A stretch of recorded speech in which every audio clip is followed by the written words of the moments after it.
Hi, Analisa Six here with the Lady of Leisure and the Sober Curator to bring you the July 2024 horoscope for the zodiac sign of Leo for sun and rising placements. We are so close to it being our season, and this is going to be a really challenging Leo season for everybody, but especially for us. So just you thought last year was hard, this year's going to be hard. It's just we're kind of getting put through the ringer a bit. Okay, so let's talk about July 1st because we're not quite in Leo season yet. We enter July in Cancer season, the cardinal water sign of the zodiac, and the area of the chart that's been highlighted for us, for Leos, is the area that is ruled by the 12th house. And so the 12th house in the zodiac represents our connection to the subconscious, our connection to dreams, past life karma. Our soul's essence lives in the 12th house. And also, this is an area that's said to be where secrets or hidden things are because of the fact that it is more of a subconscious, you know, underlying theme area. So we have the sun here starting the month out. We have Venus here.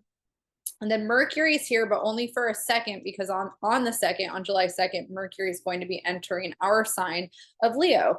So having the sun and Venus here for a good part of July, we're kind of in this state of really spending a lot of time doing inner work, inner spiritual work, maybe reflecting a lot on our connection to the past, whether it's what we feel like is karmic for us in our soul's path, or even the past, like, our childhood, things like that, especially in the sign of Cancer. And then Venus here too, Venus represents the planet that represents relationships and also our connection to beauty, self-worth, things like money, our relationship to how we see money and worthiness and security and all those things. And so in Cancer, there's more of a connection maybe to family and the spiritual side of things, but there still is kind of, this relational quality too. So we're in a reflective period with that and kind of working through the spiritual, deep inner part of those themes. We also have Mars in Taurus for a good chunk of the beginning of July. And the area that's hitting for the horoscope is the area that has to do with our career. And so wherever Mars is transiting, we experience some turbulence or challenges. And so if you've been feeling like work has been extra intense or extra hard, or maybe there's just some challenges around getting things kind of, sorted in the way that you want, that's a theme with Mars passing through this area of the chart. Mars is going to be here for the first 3 weeks of July. This is also a really good time to take action around work stuff. Mars brings a lot of energy. And so if there's things that we need to kind of be pushing forward or moving forward, we definitely have the energy at our disposal to do that. The other big transit that we have at the beginning of July is Neptune stationing retrograde at 29 degrees of Pisces.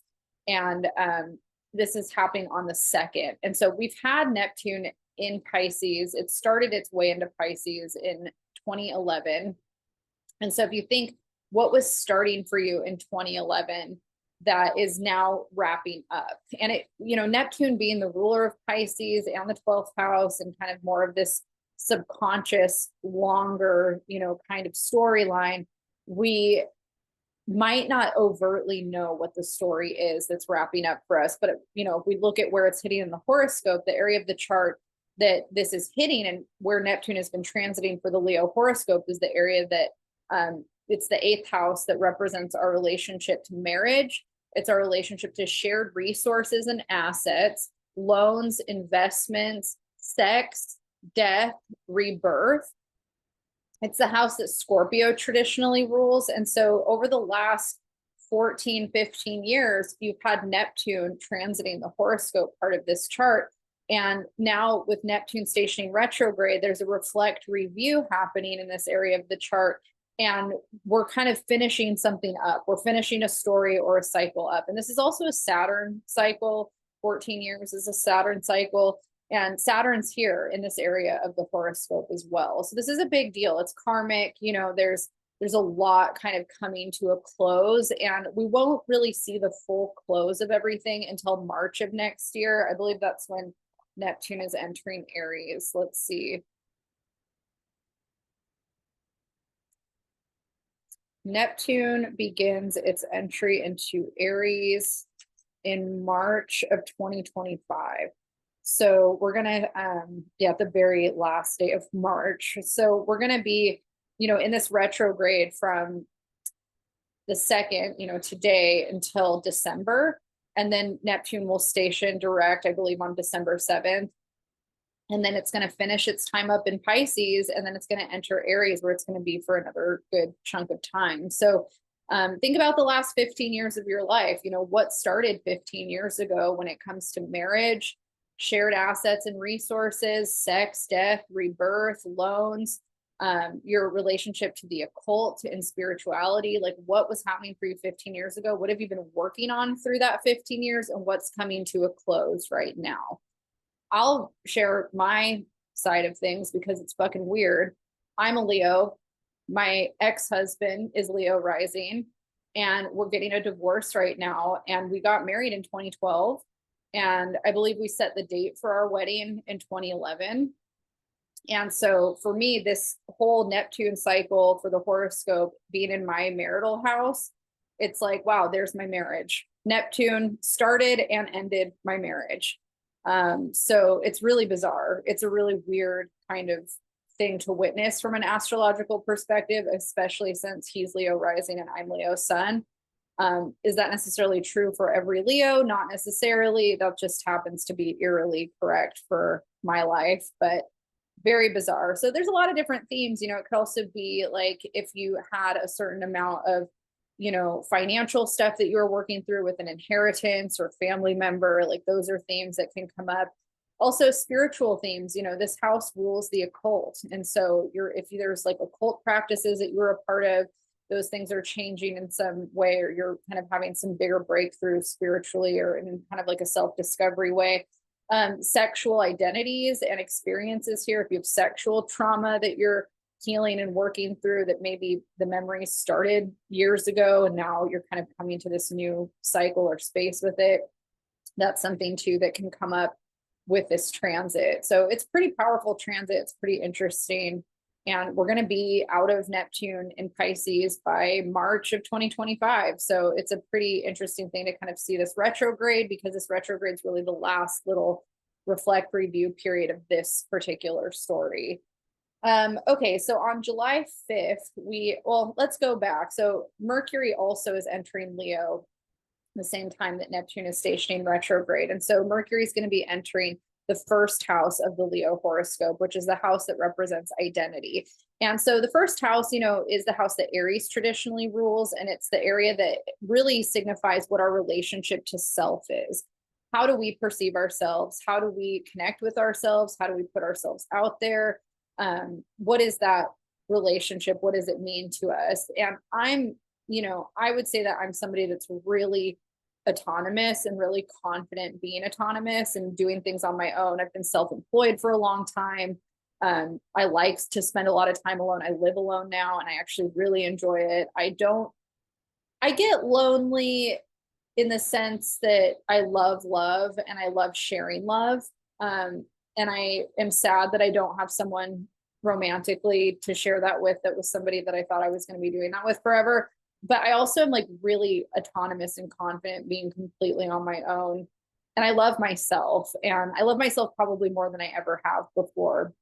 And I think that I love to share my energy with people that I love. I love to be with other people that are giving me love, but I also love just like being in my own space. Like I feel very confident in that way. And I think that these transits in Leo that are about to come up for us in Leo season are about us connecting to ourselves in that way. A lot of Leos can end up very codependent or seeking validation from the outside world. And I think elevated, evolved Leo knows how to have healthy validation where it's fun to share, it's fun to connect with people, but it's important that we also connect with ourselves and love ourselves, and that the narrative that we have around ourselves is a positive one. And so Mercury in Leo entering the first house is a really positive time to ask yourself, what is your inner dialogue? What is your voice? What is your inner narrative around yourself? Is it positive? Is it healthy?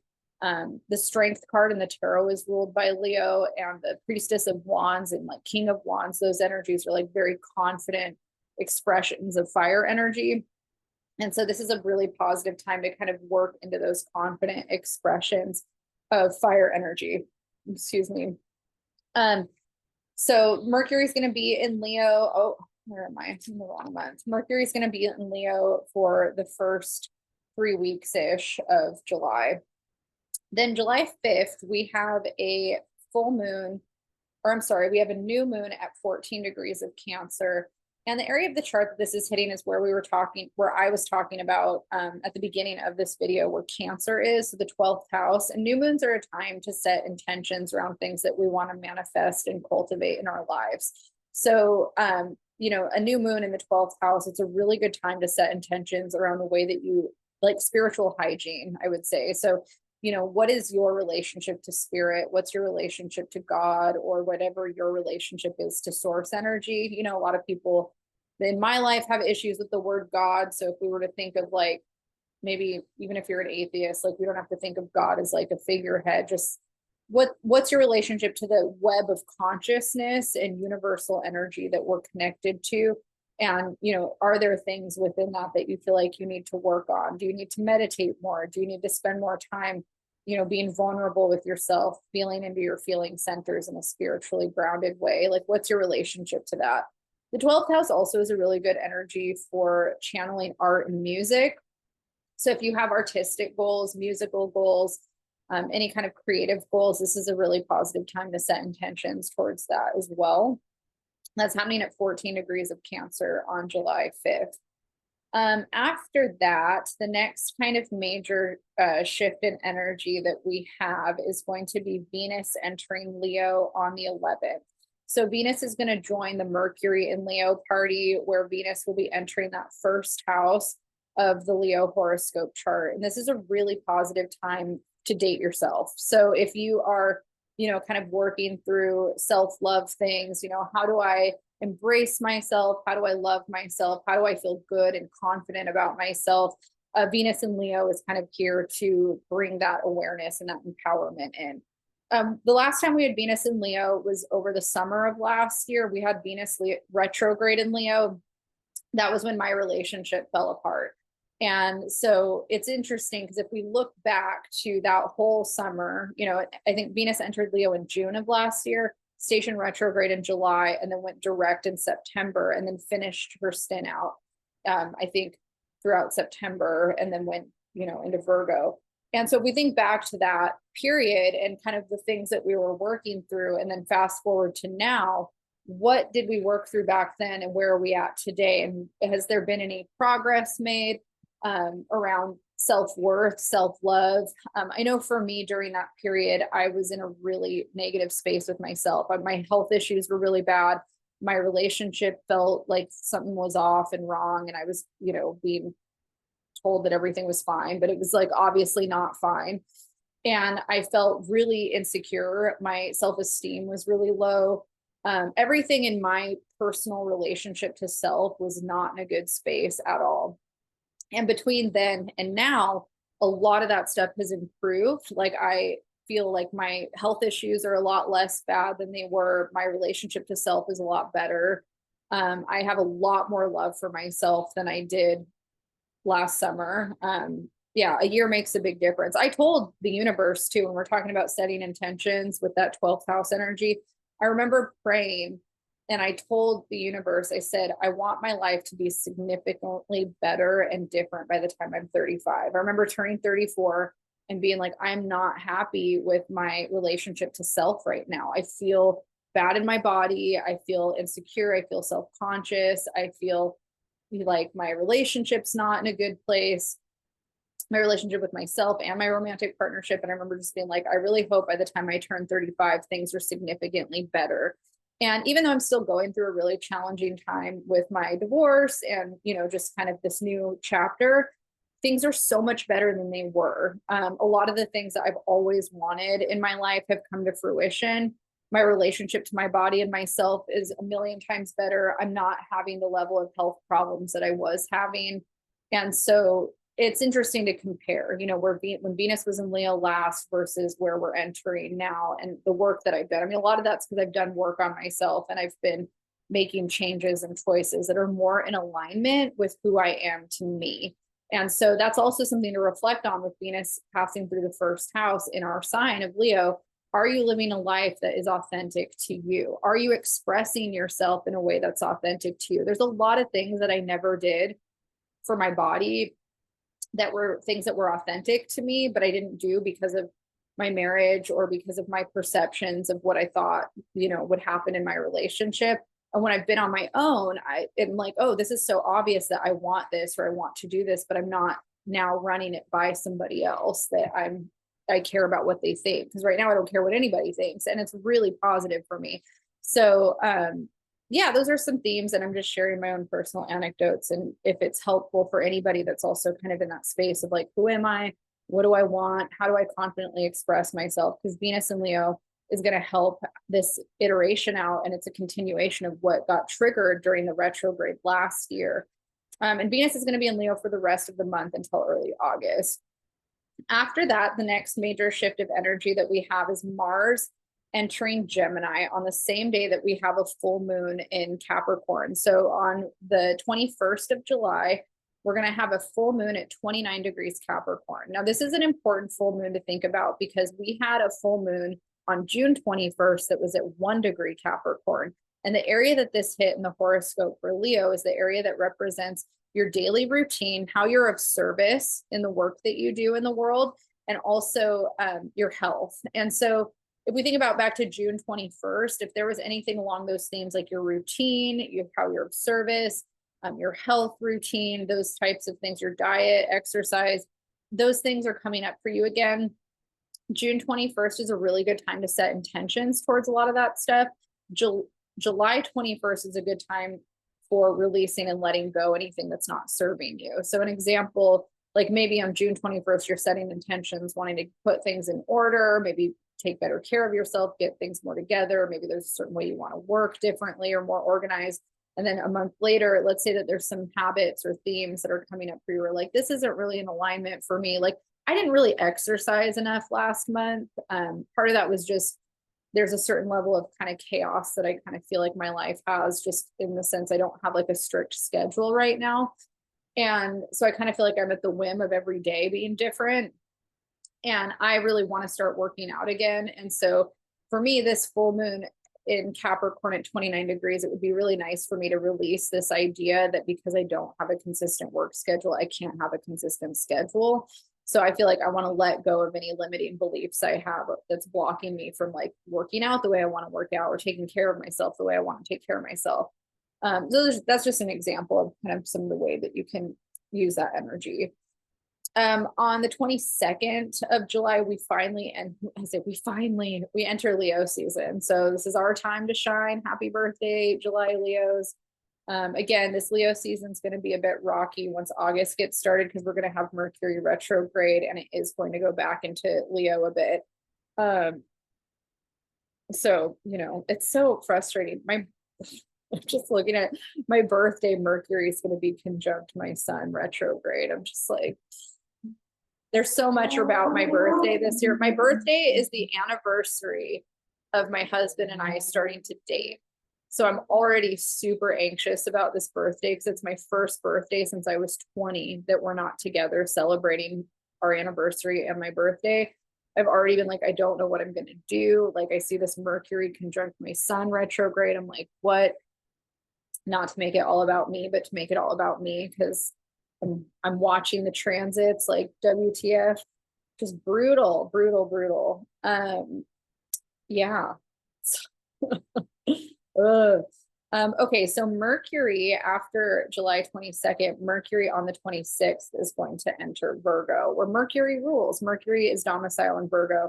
And the area of the horoscope that this is hitting for Leo is the area that rules money. So money is going to come up for you at the end of July. This is going to be a big theme, getting organized with money, kind of figuring out how to manage your money more effectively is going to be a really big theme. And that's going to be part of the Mercury retrograde because we enter the retrograde cycle at the end, or the shadow, I'm sorry, not the cycle. We enter the shadow at the end of July. So, you're going to be in the shadow period. We're going to be in the shadow period.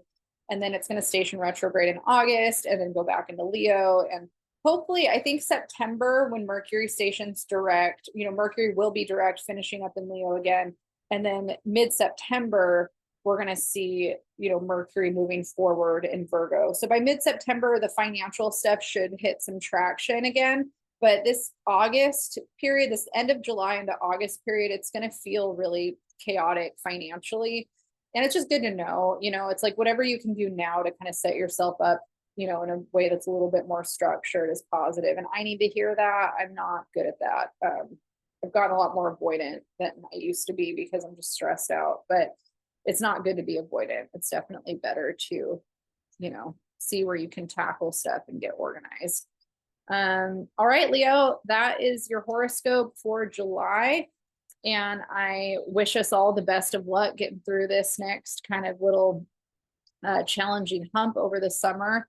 And if you want to book a one-on-one session with me, I will have my email in the description box. If you enjoyed this video and you want to get notified on when I post these, you can hit the like, subscribe button, and I will see you all in August. All right. Have a good rest of your month.